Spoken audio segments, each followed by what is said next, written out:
Hello, everyone, and welcome back. My name is Courtney. I am here with my spouse, Royce, and together we are the Ace Couple, and we are back for round 4 of Weird Allo reality shows. I have 4 new shows to speak with you about today. A couple of them are pretty standard Weird Allo reality shows, but we've got a couple of weird ones in there too, so I think today's gonna be fun. Actually, let's start with one of the weird ones. Much like, I think it might have been our first Weird Allo reality show episode, I threw in like The Circle in there because even though it's a sort of a game show and dating isn't the focus, some people were flirting with each other. That was a tactic, yeah. And when the entire premise is these people might be deceiving and catfishing you, how does that work? It's so silly to me. We've got another one kind of along those same lines we recently watched $1 Million Secret. Oh yeah, the premise of that one was... It was basically not quite a, like, who's the saboteur social strategy game. There were a group of people, and there was one amongst them that was secretly the millionaire. They all had boxes. Most of them had empty boxes, briefcases. One of them had the $1 million that the winner would go home with. And the goal of this was to have all of the money at the end of the game. And all of the other people were trying to deduce who had the money so that they could set themselves up to get it by the end, basically. And this was a process where they were doing challenges to gain clues. They had a segment at the end of each day where they would vote someone out. And there was plenty of downtime in between all of this for everyone to just talk.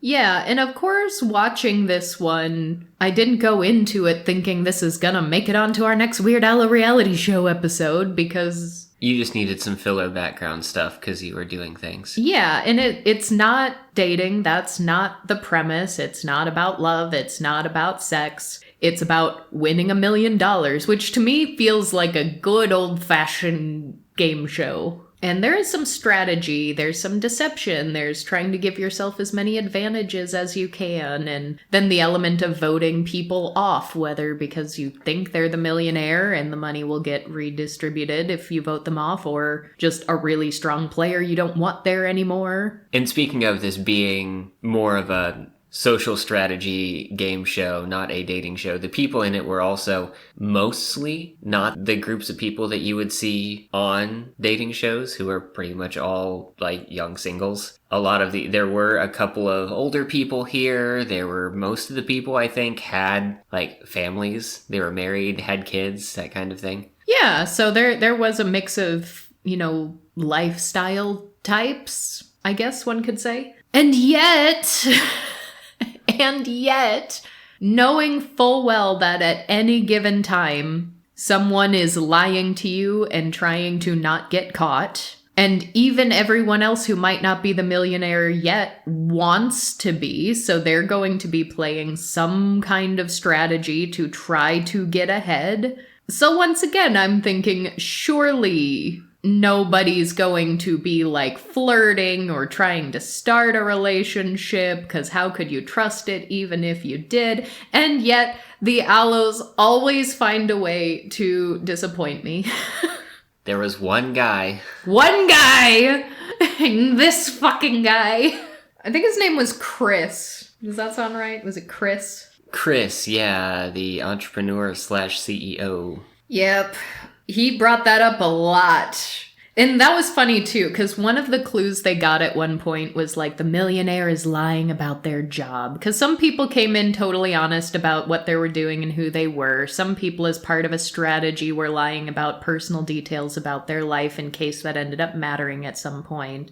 And when everyone's like, oh, the millionaire's lying about their job, this guy was like, well, you all know I'm an entrepreneur. I run my business. I work 16-hour days. And everyone's like, how could we possibly know you're not lying? And he was just so adamant and so aghast that anyone would disbelieve that he is an entrepreneur.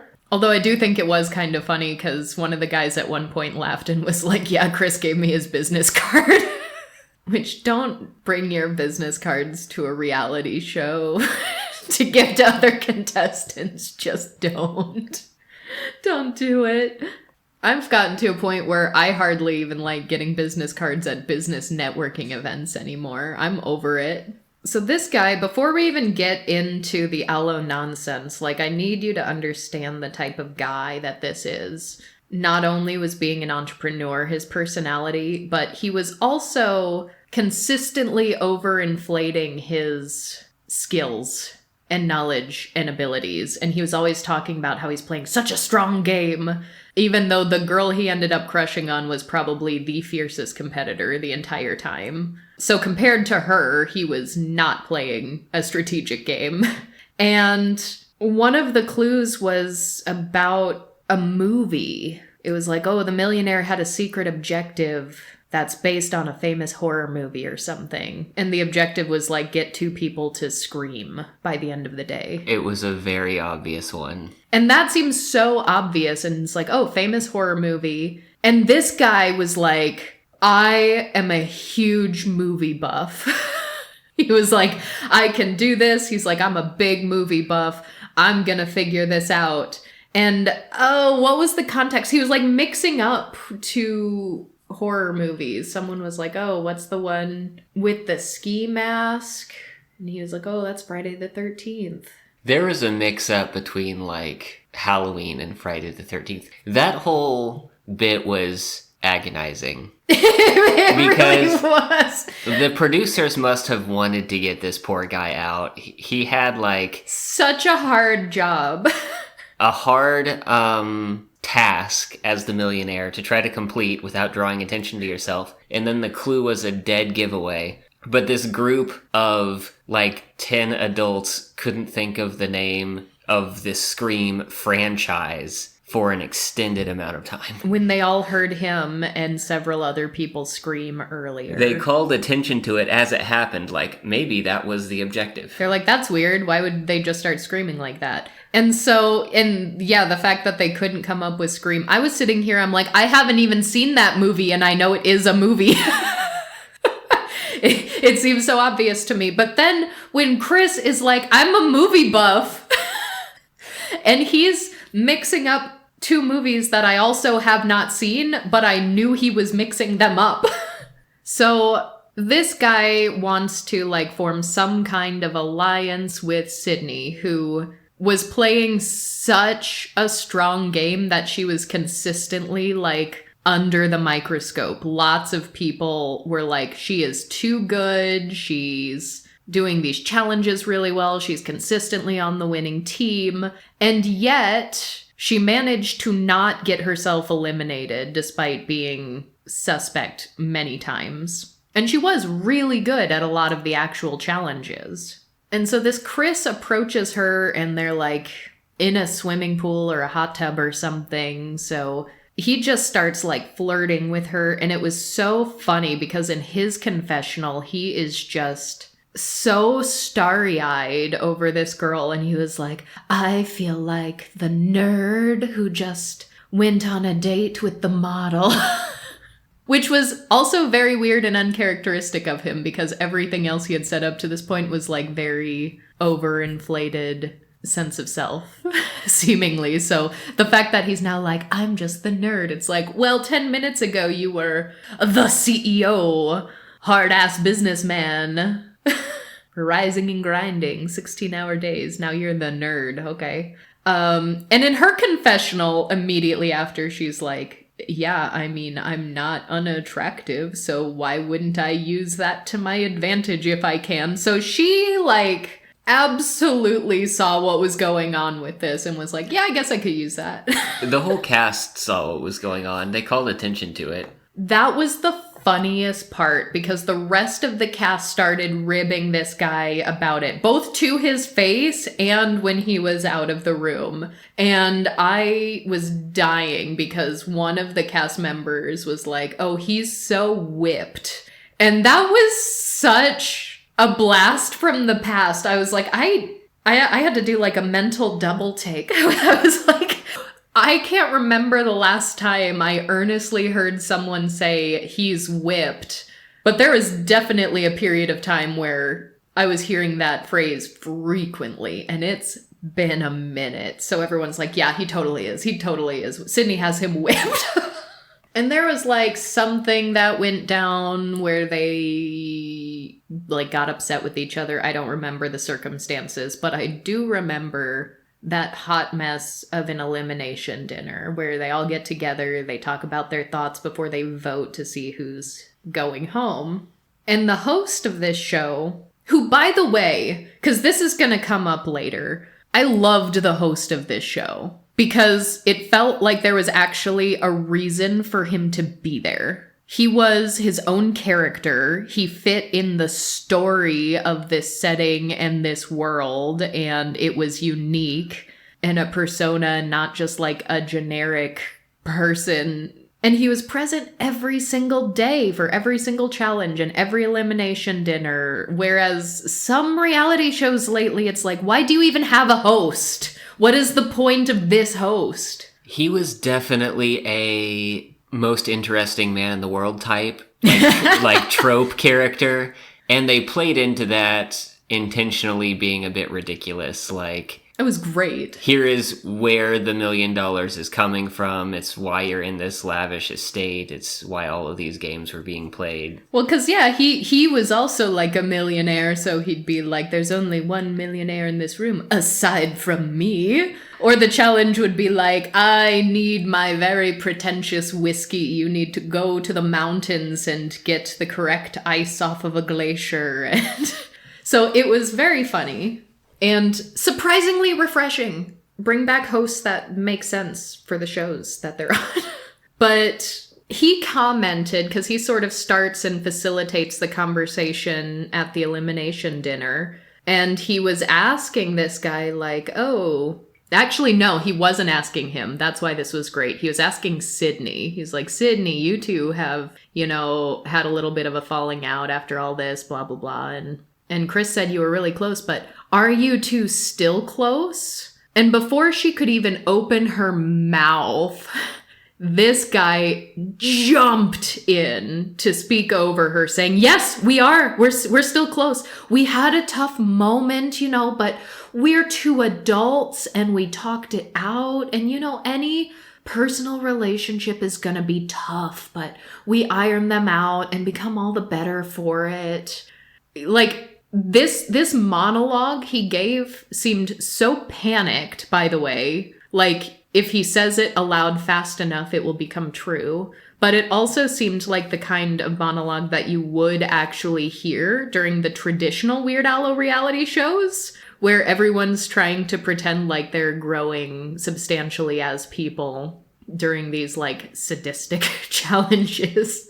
And the host was having none of it. After he got done with all of this, he was just like, yeah, why don't I let Sydney answer that question and turn back to her? Which was also great, because that's another thing we're going to talk about when we get to sneaky links. And a little bit Pop the Balloon also. I want more hosts of TV shows to actually call out the contestants for their bullshit. I really do. I want them to call it out, because so many of these people are so insufferable. And it's great when the host is like, yeah, no, take a seat. I wasn't talking to you. And he ended up going home well before Sydney, because she made it very far. When he got eliminated, he was trying to take credit for the fact that Sydney was not going home, which is ludicrous, because he actually said this too, and he was like, oh, I saved the princess. He was literally talking as if he is a knight in shining armor, as if he took the fall for her, and he's the only reason why she's still in the game, despite being probably the best player in the entire show. At least one of them.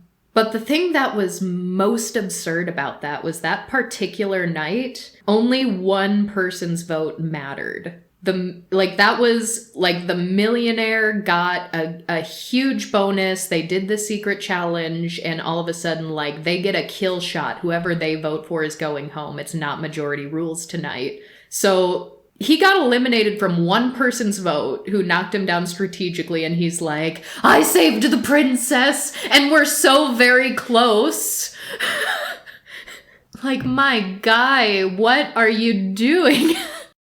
So yeah, all in all, that was an entertaining enough show. I mean, for my purposes of, I just need some background noise while I'm like answering emails and things.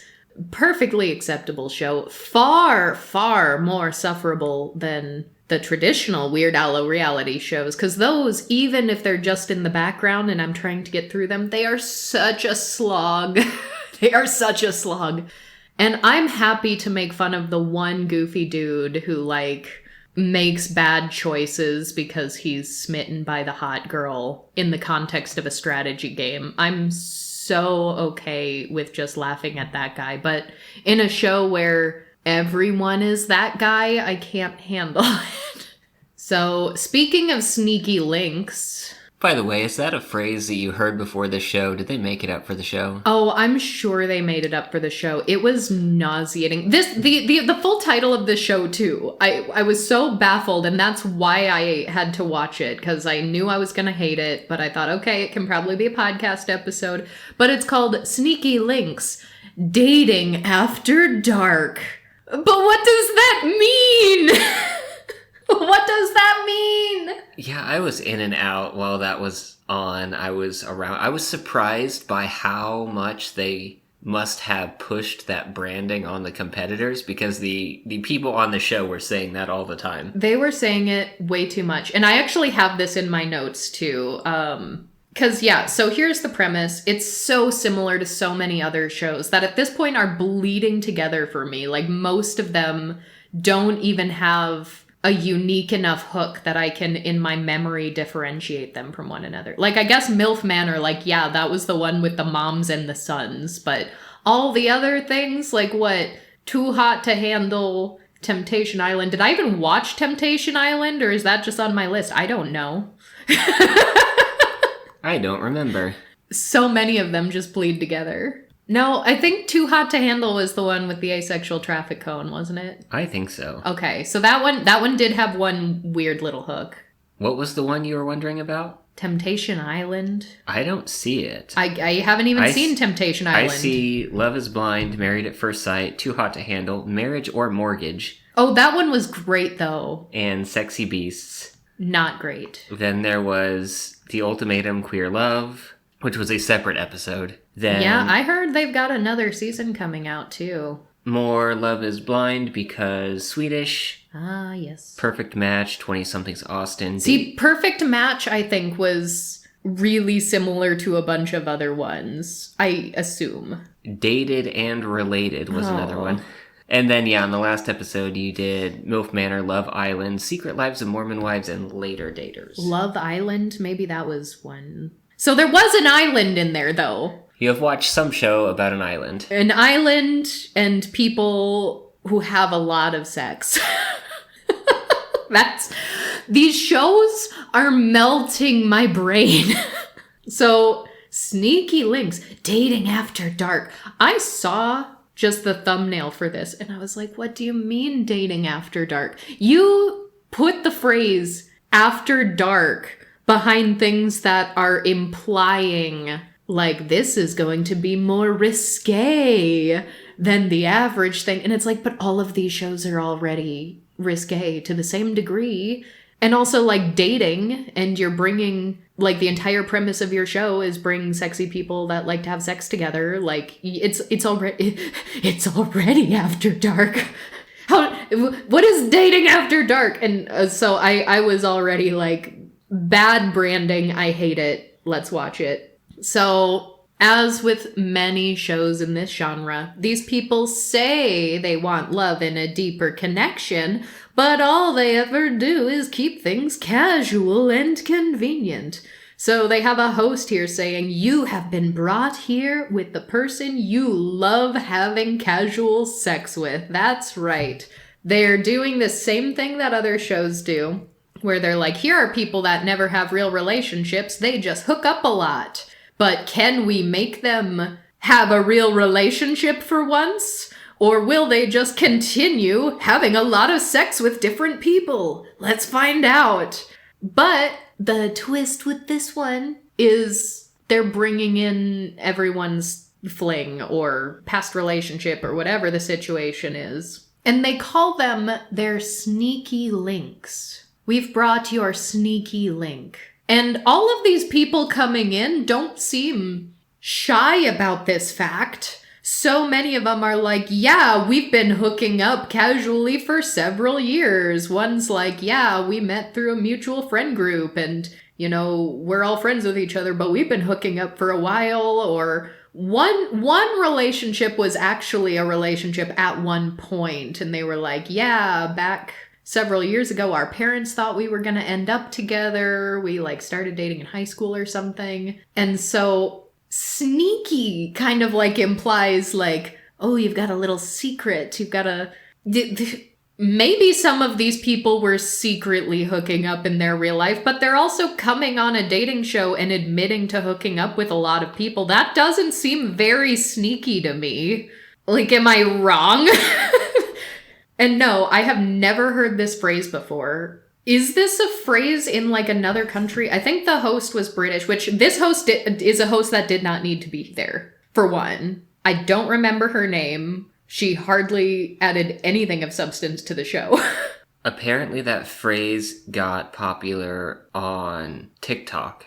Oh no. It's from a song that was released in 2020.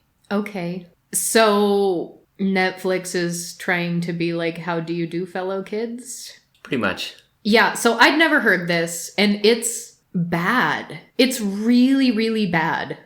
And nobody was saying the word sneaky link until they met the host and this relationship expert, and they were like, you came here with your sneaky links. Like, in their confessionals, they're being like, yeah, we hooked up or had a fling. Like, they're using all of their own words. No one's saying sneaky link. And now the host sits here and goes, this is a test to see if you can leave your sneaky link ways behind once and for all. And then all of a sudden, everybody is using the word sneaky link. They're like, I'm here with my sneaky link. And everyone is saying that so often in their confessionals. It's sitting somewhere between creepy and nauseating for me. Like, you can tell from the moment the host introduced that phrase, all the producers are like, this is what you have to call this person.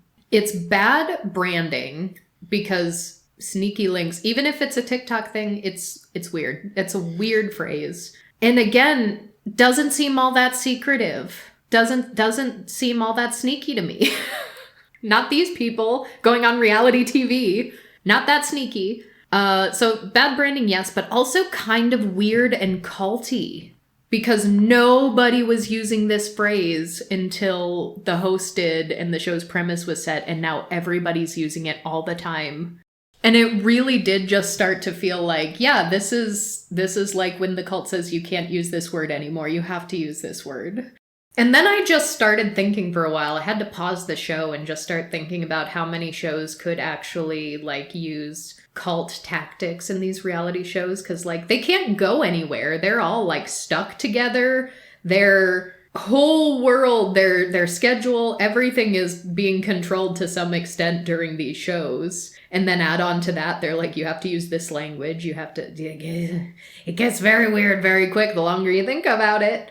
But their options here are basically to see if your sneaky link is actually the one, or if you can set your sneaky link aside and focus on someone else.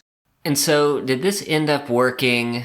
Like, all of these people were dating around and trying to find someone, but if people were ever cut off from any other link, like they didn't have an active match, were they eliminated?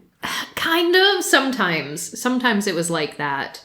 Because, like, there was one instance where as soon as a couple decided that they weren't going to try to make it work, as like, ooh, we are sneaky links, but can we actually have a real relationship instead? As soon as they were like, yeah, I don't think so, they got eliminated, which seemed counter to the premise, because by the time they made that choice and it showed them going to this like elimination dinner thing, they didn't really have time to try to pursue a connection with anyone else after that point. And the original premise was, yeah, you can date and make a connection with anyone here. It can be your sneaky link or it can be someone else's.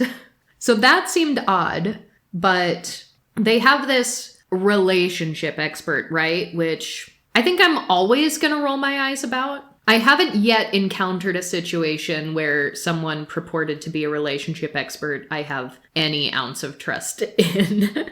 So I won't say never, but I haven't yet trusted a relationship expert. And her name is Spicy Mari. And of course she has like curated activities for people, which put a pin in that. But at first, like who goes and who stays seems to be like the total subjective opinion of this Spicy Mari, or at least that's how the show presents it. I don't know if it is fully this actual woman's choice or if it's producers in her ear, but yeah, she'll look at someone and be like, oh, you decided you can't make it work? Okay, goodbye, without really giving them time to try to date around, I guess, until new people start showing up. Because much like other shows in this genre, they have to have a twist. And after a couple days, when some people are starting to pair off, they're like, ooh, but here's new sexy people.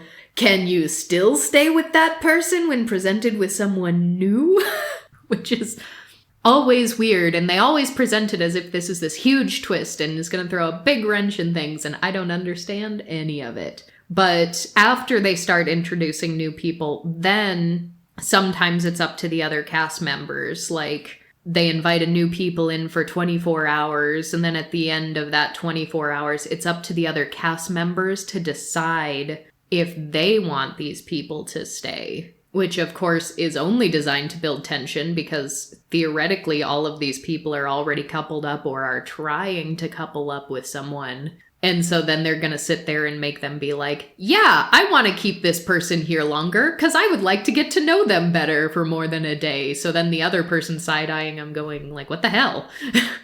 And hearing like all the conversations too. And here's why I also found like the sneaky link branding to be an issue. Not only do I hate this phrase, not only do I think dating after dark is fundamentally a silly thing to say.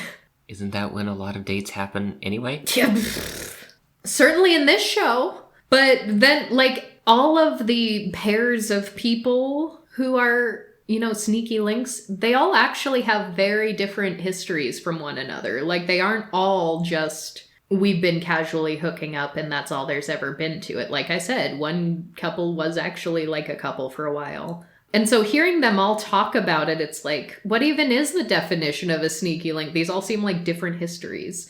And so they pair off the sneaky links to have conversations in their own confessionals. And you find that, like, someone got, like, really hurt and ended up ghosting the other because she, like, flew all the way across the country to meet him. And when she got there, he was preoccupied with other girls and, like, not even paying attention to her for these couple days, even though she flew in to see him. And it's like, okay, yeah, that guy seems like a jerk. And it doesn't sound like you're still sneaky links. It sounds like you tried to meet up for a hookup and she didn't like you and broke it off. So that, okay. There was one couple where the guy was like, yeah, I want to see where this goes. And the gal was like, no, you're going to find someone else. And then there was one situation that was really painful to hear about because it sounded just like a total, I don't even want to say miscommunication, just an utter lack of communication. Because the woman was crying, saying how she is consistently feeling hurt when she sees this guy with other girls. But they've been each other's consistent booty calls for a long time. And she's always upset when he sees other people, but they never technically discuss the terms of the hookup. So she's just like resigned herself to feeling upset about this instead of having a conversation. And then there are some that were just like very casually like, wow, we've been sleeping together for so long, but I don't actually know anything about you at all.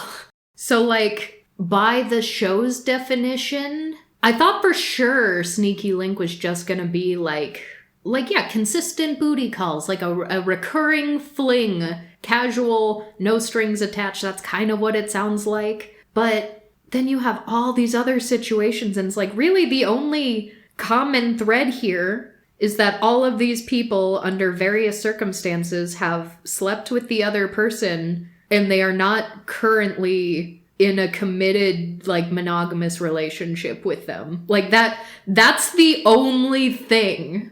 So, like, yeah, not even halfway through the first episode, and I was already rolling my eyes because I am just sick to death of this try to get promiscuous people to settle down while making it as hard as possible for them genre of reality show. Because that's what so much of this is. That's what the traffic cone was. I'm pretty sure that's what the island one was. It's a common theme. It's a common theme! Was the island one... I don't know.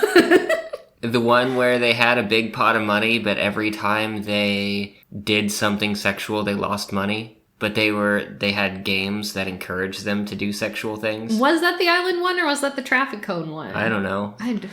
I tell you, they all bleed together, because it's all the same premise, and... like, they'll go on with all of these people and they'll ask them questions like, what is your body count? In a large group setting, so you're all in front of everyone. Because, yes, obviously, and this is the relationship expert here too, with like all of them in the room, and I'm a relationship expert. So, what's your body count? Please tell everyone in this room, and the person you're sleeping with, and the person you're trying to form a relationship with, and the audience of millions of people, please tell everyone your body count. Because yes, obviously, the relationship expert knows best, and this, specifically, is something that will help them find love, and is definitely not designed to be a way to stir up drama amongst the cast, or, you know, simply get the audience to gawk at the slutty people on their TVs. And this was like the other thing that seemed vaguely culty to me. Like, yeah, everyone's now using their very specific awkward language and just shoehorning it into every single conversation in a very unnatural fashion. But now this Spicy Mari, who, mind you, is not the host, I don't remember the host's name.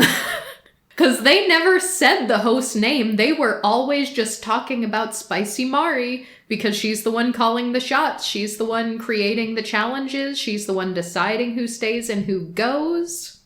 And they're always like, gosh, I hope Spicy Mari can see that I'm really trying to set aside my Sneaky Link ways. And they talk about her, well, I mean, she's the cult leader, clearly. But they're talking about her as if they, like, really want to make her proud of them. Which begs the question, what's the point of having the host of the show? Why cannot Spicy Mari be the host of the show and the relationship expert? They really do not need both of them. Oh, I tried to look this up, and she was on Too Hot to Handle. Oh! The Circle. Okay. And Perfect Match. Wow. So this is also something that you've been seeing where networks are just sort of pushing serial reality TV show people around. Oh no. We're gonna talk about that when we get to Pop the Balloon. I'm so mad about this. I'm so mad about this.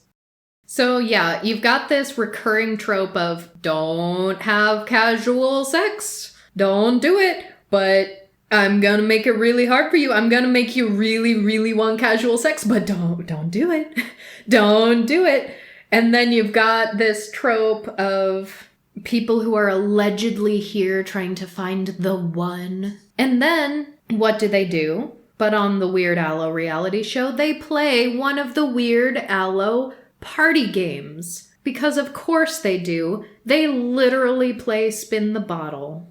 Was that the only one? Because I think I was within earshot when they started that. I don't even know. I was like, oh, of course. Of course! Because of course they do.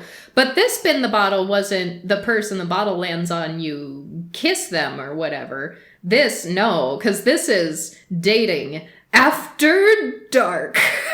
So instead, they had a tube of whipped cream that they had to like put somewhere on their body and have the other person lick it off of them. Because yes, this is what you do with a group of horny, sexy people that like to have casual sex when you're trying to tell them, don't do it.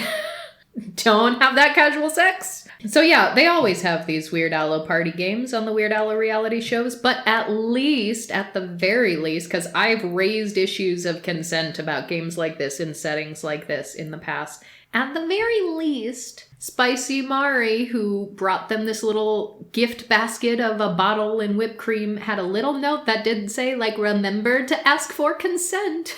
So it's like, all right, I guess that's a little better than some of the other shows have been, I suppose. But the thing about that was even like several episodes later,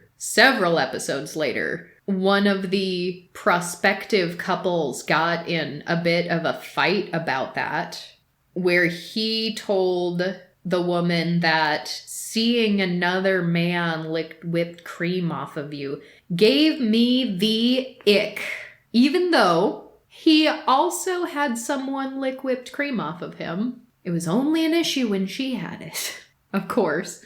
And we can't talk about the ick for too long because we've already decided that this very concept is going to be its own episode at some point. But it's become such a pervasive thing where now if you say the ick, people know theoretically what that means. I don't personally understand it. It's not something I have ever felt. It's not something I don't think I can feel, at least not in the way people describe it as. And as soon as he was like, yeah, you gave me the ick, then this woman is like, it's over. And she's upset, she's devastated, but she's like, I don't know how you can come back from giving someone the ick. Once you give them the ick, it's over, it's done. That's what people say. That's the nail in the coffin. There's no coming back from the ick.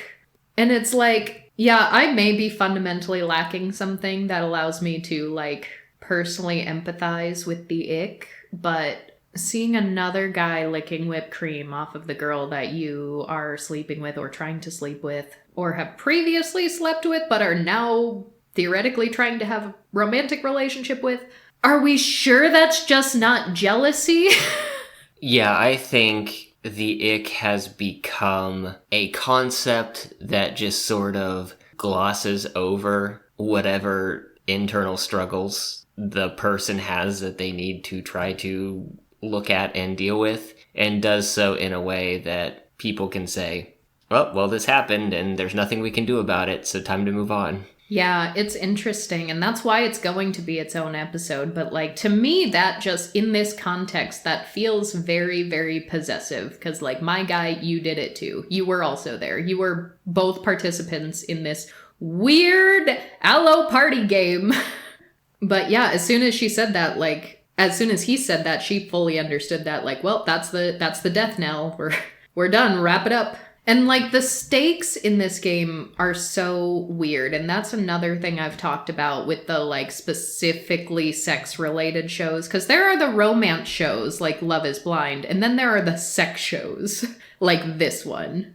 And in things like Love is Blind, like, yeah, the stakes are like, we might be getting married. This is a big life choice by the end of this. But this one, the only tension is people being scared they're gonna get sent home. But they only get sent home if they aren't seeing anybody. And so, like, if you aren't actually feeling it with any of the people here, and they're not feeling it with you, and you haven't started dating someone, like, yeah, go home. Your person is not here. If in fact you are even here to find your person, as you are alleging all of them were.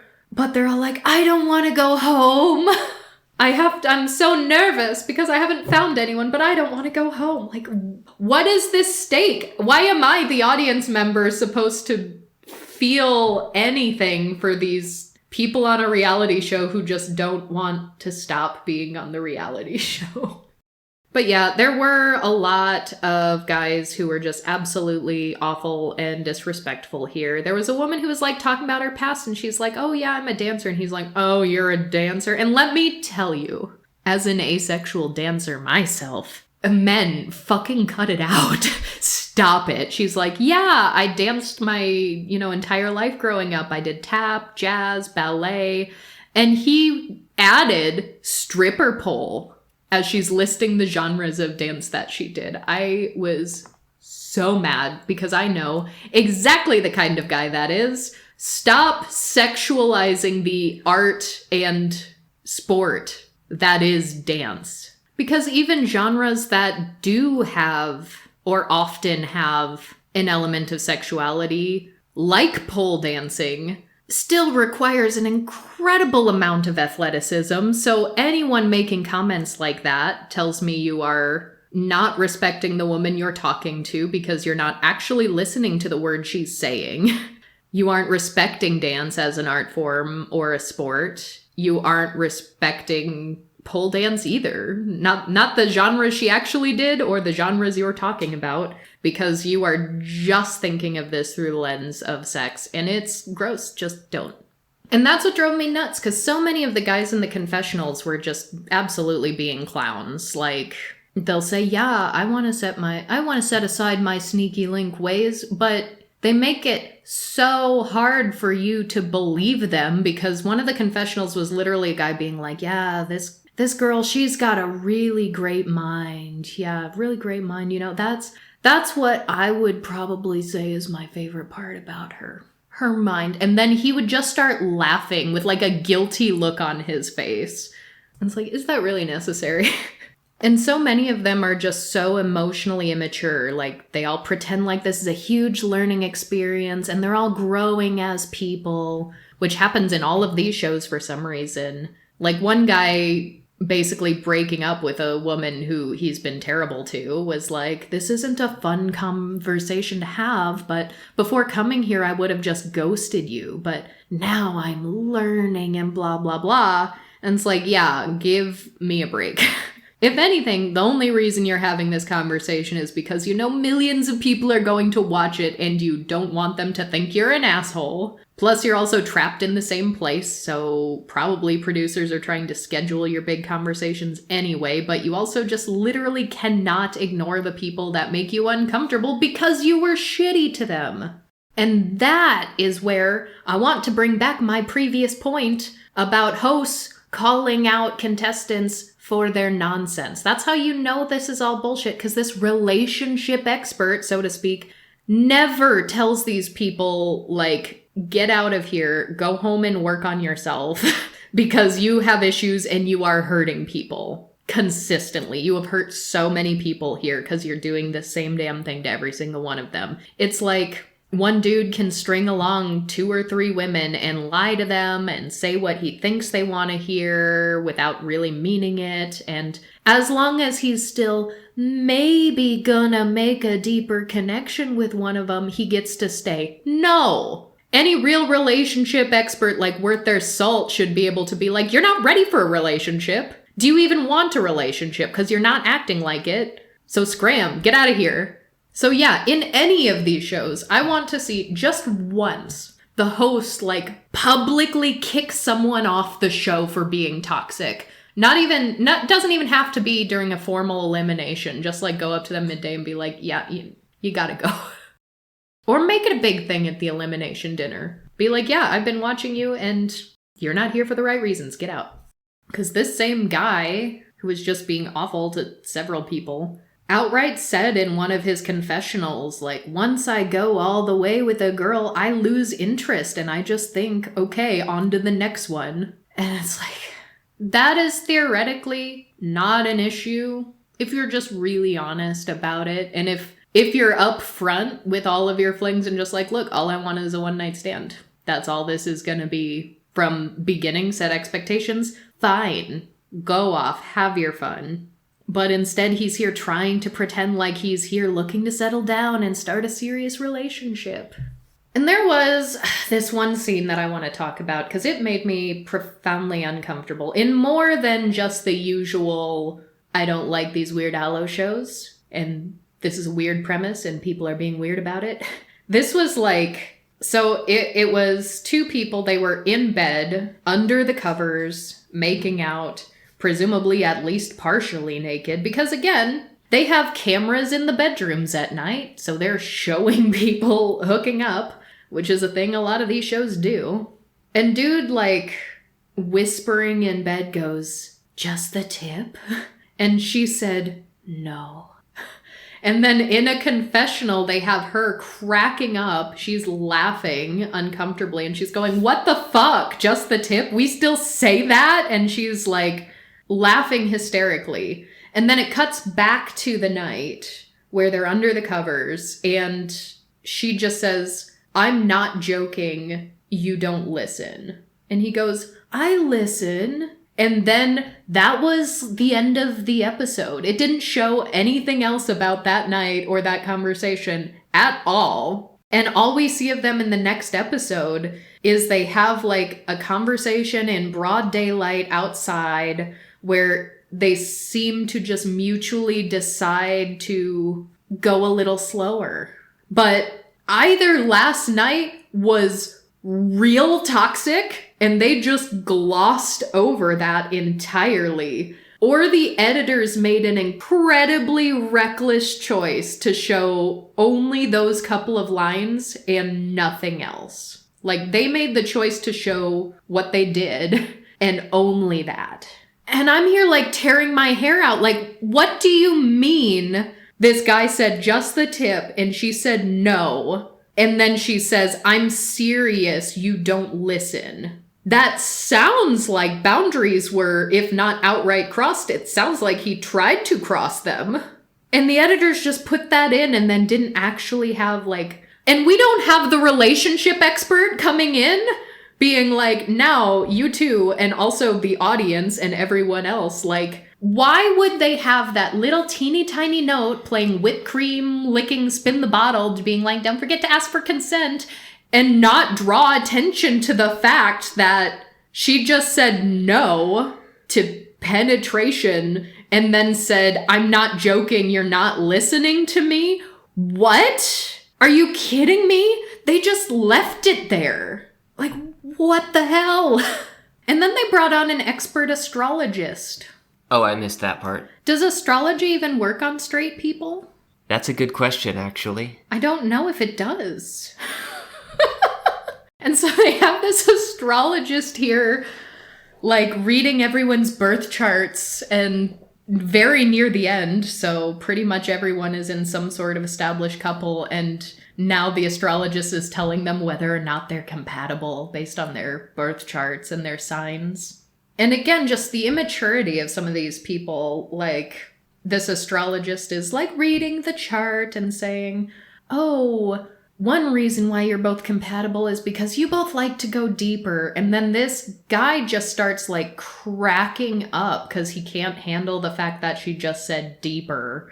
And he was even like, "Stop saying that word. Like, I can't handle it. It's so funny. I can't think of that word outside of any context other than sex. Like, stop it." Boo. And then the last episode is inviting friends and family to see if your connection is ready for the real world, which also happens on some other shows. I'm pretty sure they did that on MILF Manor.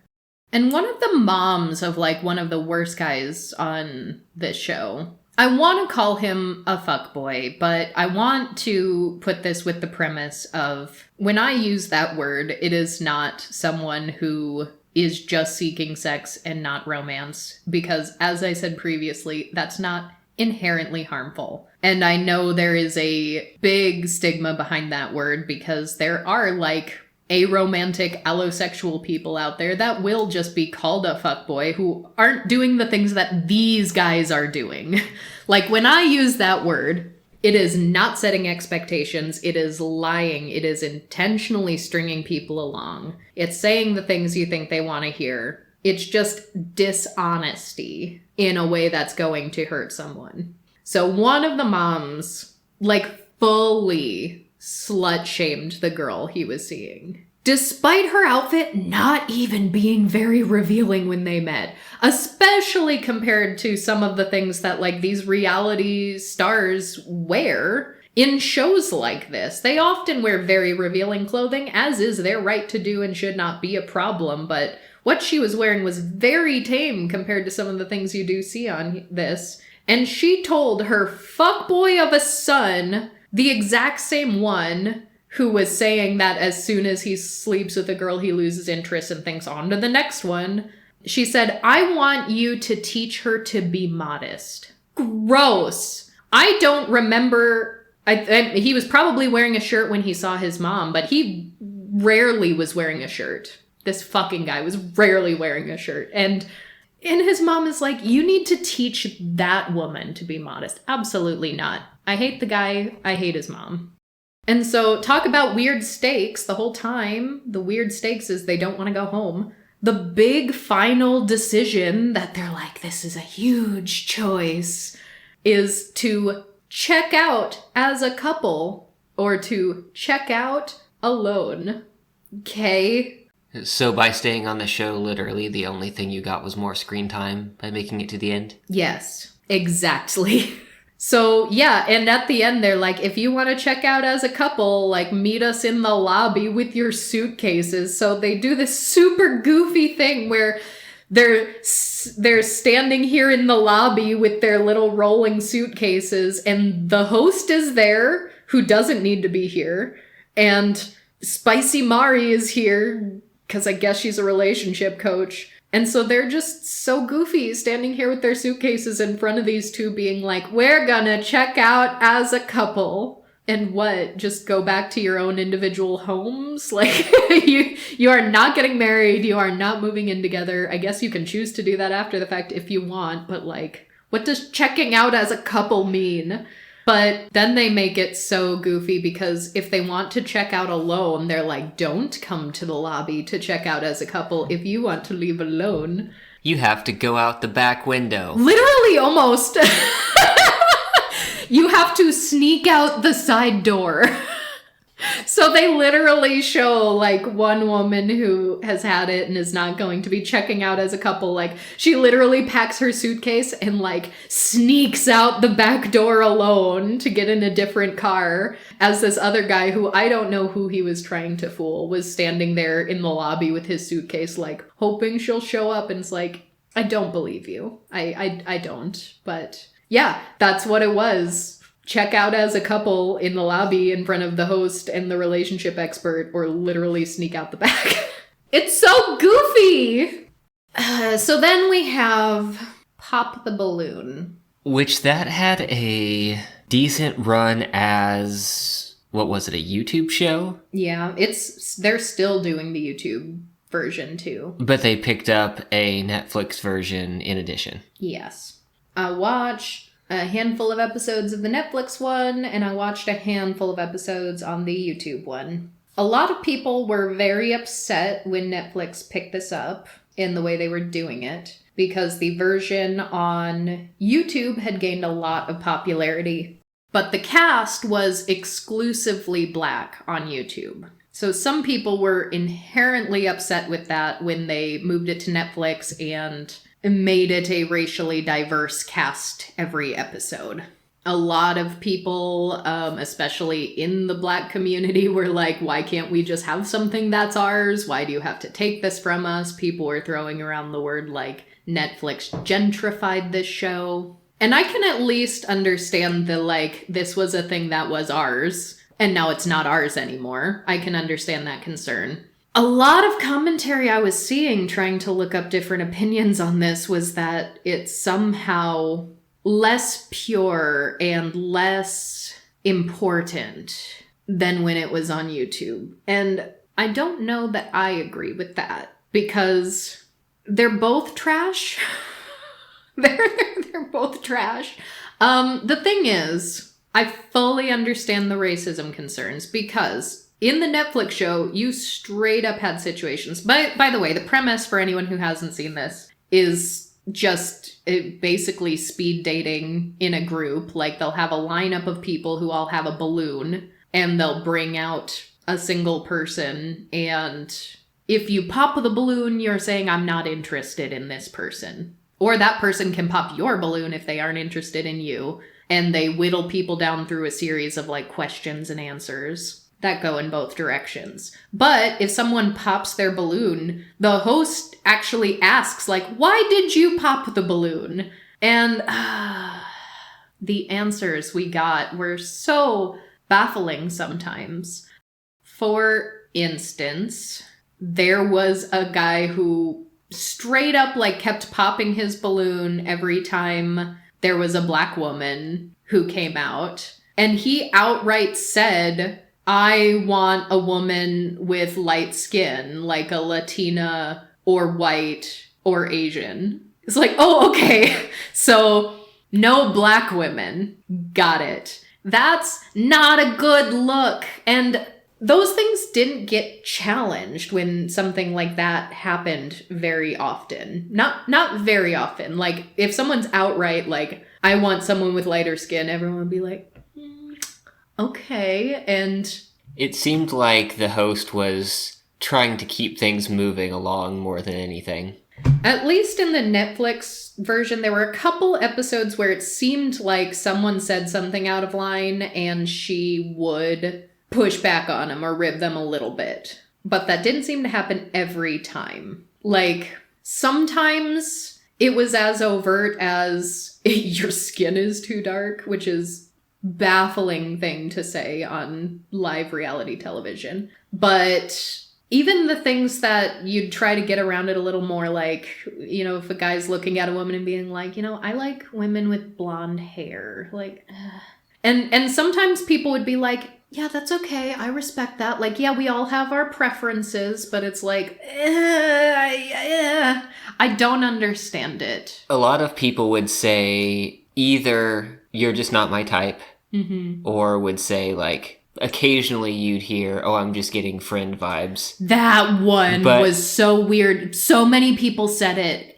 But both, sometimes you couldn't tell what they really meant, but sometimes it came so immediately after a particular thing that was said that you could read between the lines there. I mean, if it was as a result of something that was said, that makes sense. Like, you're having a conversation with someone and someone says something you don't like about them and they pop, okay, sure, I get that. There were even some situations where, like, a guy would be really disrespectful to a woman and then they'd bring out, like, the next contestant after because they'll do, like, a few different rounds of this per episode. And I was like, do they get to watch or listen to this before they come out? Because, like, that guy was just really disrespectful to the first woman and, like, I'd want to make sure his balloon got popped immediately, but I don't know if they got to, like, watch and listen to what happened right before then.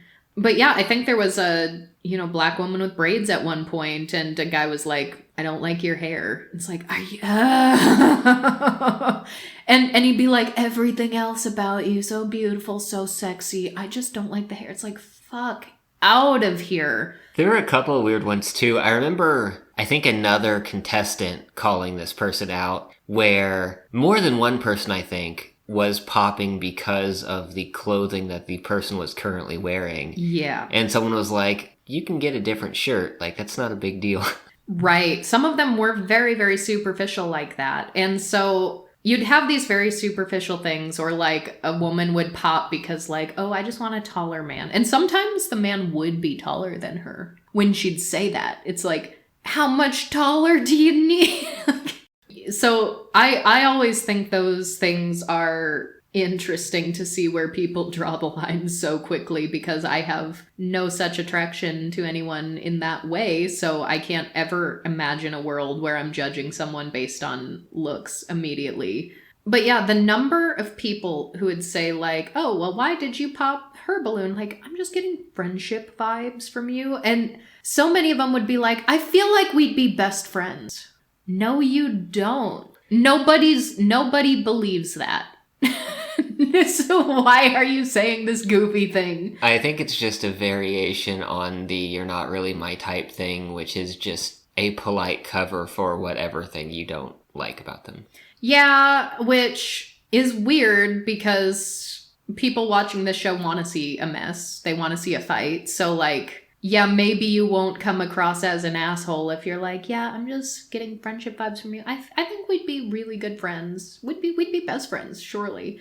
Like, yeah, that's nice, and that's a hell of a lot nicer than the guy who's like, yeah, I popped because I don't like your nose. Like, jeez. Sometimes, like, do you have to be mean? My gosh. So, yeah, and sometimes the pops made sense. Sometimes someone would say something that sounded like really disrespectful and lots of women would pop. It's like, yeah, they should have. That was out of line. He should not have said that. Or it would be a lifestyle thing. Someone would be like, oh, I'm not a big partier. And someone would pop their balloon and be like, I am a big partier. I don't think this would work. Like, all right, that makes sense for speed dating for sure.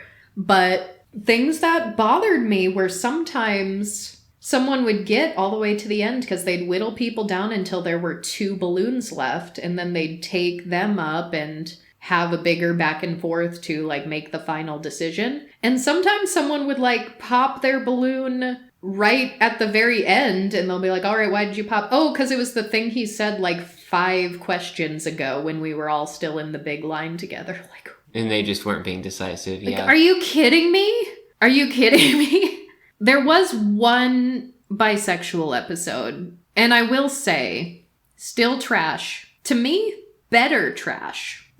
And that was on the Netflix version, right? Yeah. It was better trash. I liked it better. I liked the people better. Some of the, like, humor and personalities were just things that I like better. Made more sense to me. I've always theoretically advocated for more bisexual reality show situations.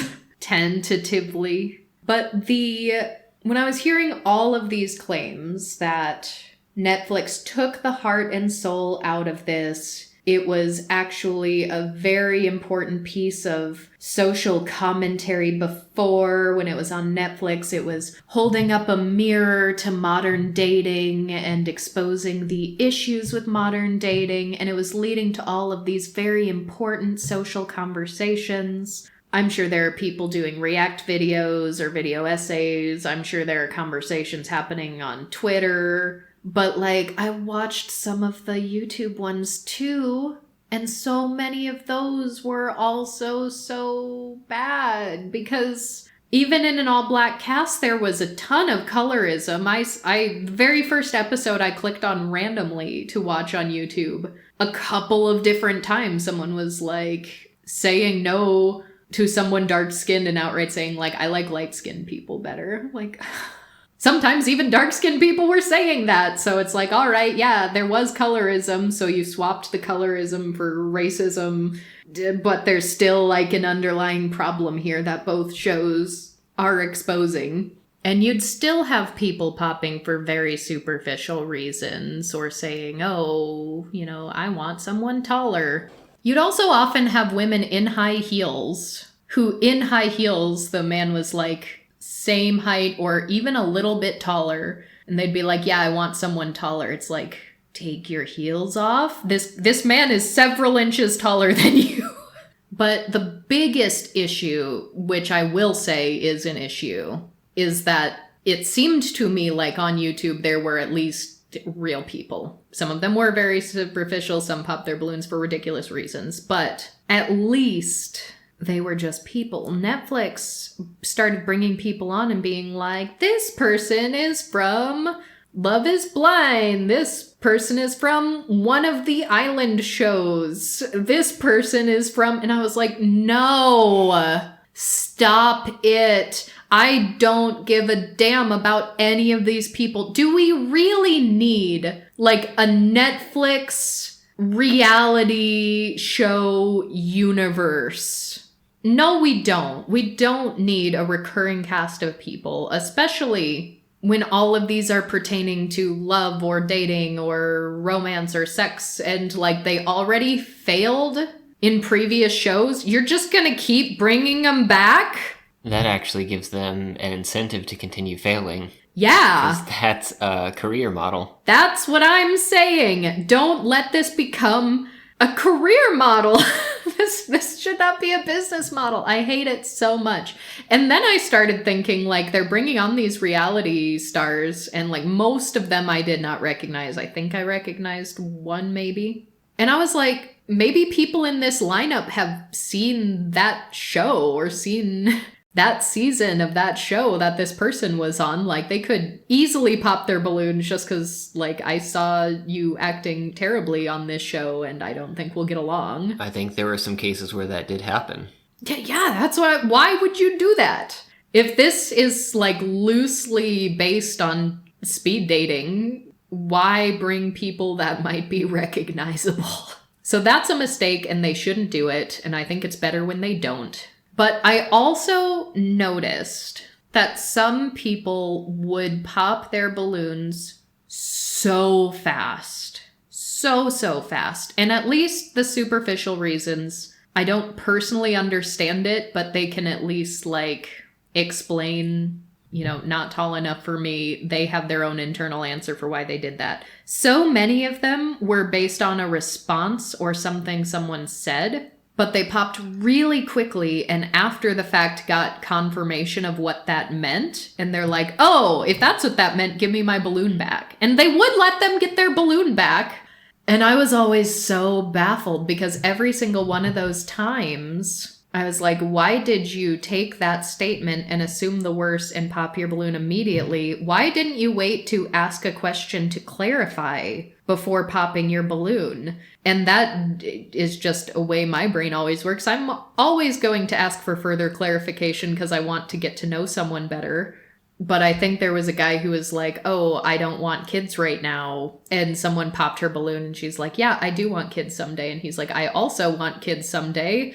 I just don't want them right now. And she's like, oh, well, if that's what you meant, give me my balloon back. Like that's not verbatim, but it was something along those lines. And it's like, there's a point where you get to ask questions back to them. Why not ask for clarification before popping your balloon? Because there were a lot of popped balloons based on just a real quick snap judgment based on a misinterpretation of what someone said, which was very, very weird to me. And actually, this was one of the YouTube ones. First of all, just people being disrespectful. There were times on YouTube and times on Netflix where I was like, I just want the host to get this person out of here. Like, that's another time where it's like, I feel like the host should have the ability to just be like, get out. Like, you are being mean to my girls. Leave. Next person, please. But there was one that shocked me so much. It was on YouTube. The women were asking this guy who seemed great. In that episode, I think he was like my favorite person on screen. He seemed like a really nice guy. He seemed to have hobbies, interests, passion. He seemed very kind and respectful. And at first, a ton of people popped their balloons just because they didn't like the clothes he was wearing. And that was already upsetting. But then I think someone asked him, like, what's your type? And he like kind of said like, well, I love all Black women or something along those lines. And people popped their balloons based on that. And when asked why, they were like, you should know what you're looking for. And you don't really have a type. And I'm suspicious of that. If you don't really have a type and then you don't really know what you're... And I was like, are you kidding me? And sometimes there'd be something like that also if someone ever dared to say anything like, oh, I really like to get to know a person before blah, blah, blah. Or if someone would be like, oh, is this person your type? They'd be like, I don't really know. I don't really know them yet. Then some people would be like, that's suspicious.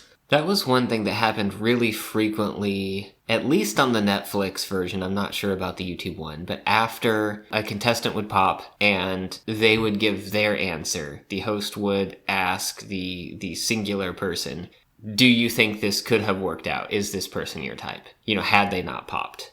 Were I in that situation, I wouldn't be able to give an answer because... There is no answer. At best... They said a couple of sentences. Most of the people, like, I just walked on this stage a few seconds ago kind of a thing. How should I know? Yeah. Yeah. And I think that's perfectly valid and reasonable. And I think there are a lot of aces out there that would relate to that. There are certainly a lot of, demisexuals out there that would relate to that. But the level of suspicion that was met with from other people where they believe like that's not a real thing. Therefore, I think you're being deceptive and you're lying and I can't trust you if this is what you're saying. Like, please, I better not see anyone else come for demisexuals ever again saying this isn't a real thing or it's not really queer or it's not really like... Or this is how everyone is. Like, no, we have proof on these reality shows, like how much suspicion that can be met with. And I'm not even demisexual, but I still, like, I will never develop that attraction even once I get to know someone. But I'm also, like, sitting here, like, how am I supposed to answer any of these questions? What is a type? I don't have a type. I don't know this person. How can I answer that question? And to know the amount of suspicion that would be met with is absurd. I do have some amount of aesthetic attraction that gets wrapped into romantic attraction, but it still seems to be much more broad than what the people, like, much less selective than what the people on the show were saying they experience. Mm-hmm. Yeah, it's weird. It's very, very weird to watch a show like this. So the thing is, though, at the very least, I think there is much to criticize about this show from pre and post Netflix. I think a lot of the people on there are weird. I think there's still always a chance that any given person on here is not here for the right reasons. It's odd because a lot of people would make that criticism, like, now that it's on Netflix, it's not gonna be real. It's just gonna be a bunch of fake people. And they are lending more credibility to that theory by bringing on reality stars that have already been on Netflix shows. I think it would be better to just get people that aren't recognizable. But the YouTube videos were doing numbers. Like, several of them were a couple million views, if not more. So at a certain point, that's a popular enough show that there are still gonna be people that just want their screen time in that one too. So I don't like people pretending like that can't possibly be the case for the YouTube one. But at least when comparing it apples to apples with a show like Sneaky Links, this one's a little more palatable for me to watch. It's still weird and I don't understand it, and there are a lot of people that make very questionable choices, and I'm still trying to get my head around the snap judgments, the aesthetic judgments, the racially motivated judgments. But at least it is just speed dating. So, like, someone comes on, it doesn't take long for them to whittle people down. The speed is quick and you get several people per episode. And then by the end of the episode, next episode's going to be an entirely new cast of people. Whereas something like Sneaky Links, like, theoretically, you're supposed to be invested in these people and you're supposed to be invested in these relationships. And presumably they want the audience to either be rooting for people or, you know, picking sides in a love triangle or getting invested in some way. And I just cannot possibly fathom having that in me for any of these shows where I get invested in any of these people. So at least Pop the Balloon doesn't feel like they're trying to make me invested in these people long term. It's like, this is the episode, this is the format, these are the people, enjoy your hour of trash. Yes, thank you, I will. But that said, a lot of people really love Arlette, the host of the YouTube one, creator of the show, one of the producers of the Netflix version as well. So when there is a beloved host, like, lots of people are going to be upset when they pick a new one. On Netflix, the host is Yvonne Orji, who's definitely trying to bring more of a charismatic comedy sort of humor to it. So just like they try to do with, like, Love is Blind or Married at First Sight, they try to say, oh, it's a social experiment. And I've got some quotes from the host of the Netflix version who says, quote, "It's a social experiment. What is that thing that will make us pop so quickly? And if the shoe were turned, would we be so quick to pop?" Which I think is, one of the draws of this is putting yourself in a situation being like, would I do this? How would I respond? Because even us who do not understand why any of the people are making the choices they are, that's the framework we're coming from. We're like, I couldn't imagine being this way. But I also find it really hard because it goes on to say she sees every balloon pop as a window into our collective dating psychology, our expectations, our patience or lack thereof, and our willingness to give people a chance. And I just don't think that the sample size is big enough or random enough. And, like, there are certain personalities that are going to seek out being on television too. And I'm sure plenty of people are also here very earnestly and innocently, but not everyone is, and we know that because some of them are already reality show stars from different shows. So I don't even think that that's fair to say for the YouTube version, which I do feel a lot of people believe that that one is just a little more honest, a little more pure. There's still very certain personalities who are going to want to be filmed at all in any context on any platform. There's a certain personality that's going to be okay with this sort of speed dating sort of format. And especially since the question is then like, are you attracted to them? Would this person be your type? Why did you pop? Like, there's someone who's going to have a certain amount of a thick skin who doesn't think they're going to be hurt there. So there's a certain amount of confidence. I don't think it's fair to take this little window into these specific people in this format and extrapolate that to be in any way indicative of the broader culture. Are there some things that are cultural? Sure. Like, socially, women liking tall men has been a thing. Do I think it is absolutely worth deconstructing? Yes. Colorism and racism socially are things that also should be deconstructed. But so often in these shows, when issues like that come up, everyone's all like, yeah, everyone has their own preference. Like, yeah, that's just a dating preference. This isn't indicative of a potential deeper social issue. They're like, yeah, everyone has their own opinion. So the show itself is also not having this big social conversation that it reports to. And I think a lot of the fans also... like, maybe the fans individually are having these conversations in comment sections and social media and YouTube and whatnot, but, like, the show itself is not having these conversations. It's just presenting the scenarios. And Yvonne Orji also said that the goal of the show is completely pure. She said, I personally did not sign up for the show for drama. That's not my brand. We want to create a safe space for people to come on and find connections. Is anything filmed for the masses safe? Period. I don't think so. I really do not think so. Like, truthfully, the only show that I think we've covered where I fully believe that everyone in front of and behind the camera was actually rooting for long-lasting love was probably Love on the Spectrum. And as we talked about in our last episode, that was a very different format from most reality shows and was documentary style. And as we said then, not fully above criticism, but did feel more like it was actually on the side of all of the cast members. But last little bit, because as much as people loved Arlette, everyone can have their own host preferences. But there's one bit of commentary on Yvonne that I saw several times that I have to bring up because it really oogles me out. Yvonne has been, like, on podcasts. She has been out. She's a comedian, so she'll talk about her life a little bit. She has stated that she is 39 years old and she is a virgin. Great. Cool.